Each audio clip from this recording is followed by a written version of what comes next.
Let's talk about the medical treatment of anal fissures. Stay tuned.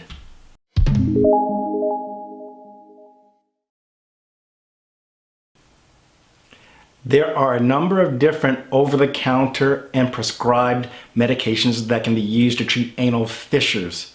I'll call your attention to previous episodes on anal fissures and treatments for anal fissures.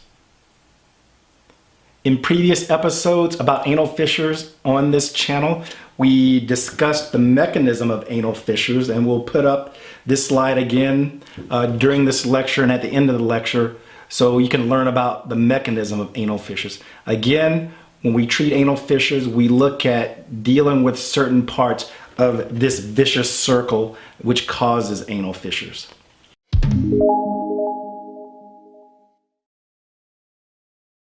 So the medical treatment of anal fissures is directed at controlling pain, trauma to the anal canal lining.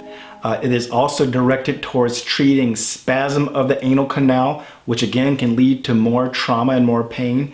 And the medical treatment is also directed towards increasing blood flow to the anal canal. Different medications are good for certain aspects of that treatment plan. Treatment of anal pain can be done with either over-the-counter topical analgesics or prescription strength. Probably really doesn't matter. An example of a medication could be a lidocaine, which numbs the area so that there's not so much pain. Also, topical steroids such as hydrocortisone can be used topically at the anal canal for fissures to decrease the inflammation, which also decreases the pain. In prior episodes, we talked about other medications, some of them over the counter, which are directed towards decreasing trauma, such as stool softeners and fiber, to help the stools become more soft so they don't traumatize the anal canal or tear the anal canal lining even more. Oral medications directed at inflammation and as well pain are also useful. These medications can include things such as acetaminophen, ibuprofen, or even ketorolac. The most important thing or strategy is to use non-narcotic agents, as narcotics tend to constipate and again, guess what? Cause more trauma. Plus, we know that the anti-inflammatories also work on, if you will, the chemical mediators of pain and spasm. In order to strategically treat fissures as well, one can use medications which are directed at anal canal spasm and as well increase blood flow to the anal canal to assist with healing and as well to help prevent trauma from the repetitive spasm. These medications can include drugs such as nitroglycerin, used topically, usually has to be compounded, diltiazem, which has to be compounded or made by a special pharmacist, or even nifedipine. Typically, these compounded medicines are also mixed with some of the other medications we mentioned, such as lidocaine for pain and hydrocortisone for inflammation. When these medications are mixed together and used topically with various regimens, you can often get healing rates in somewhere around the 80 to 85 to 90% range, especially for acute fissures.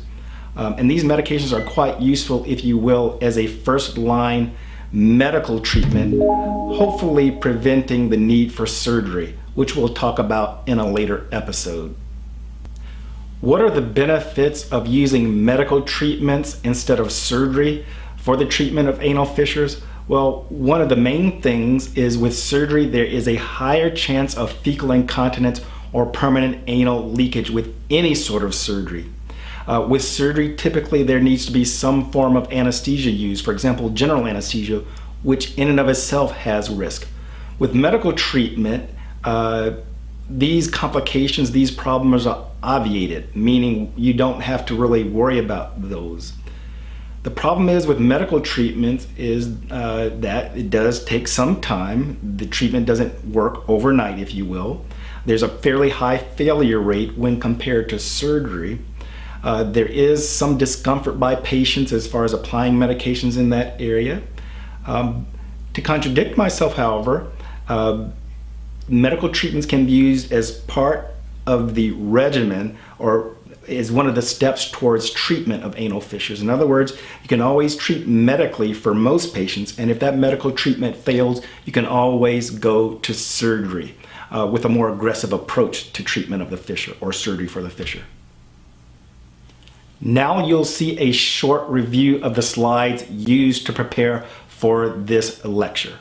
Thank you.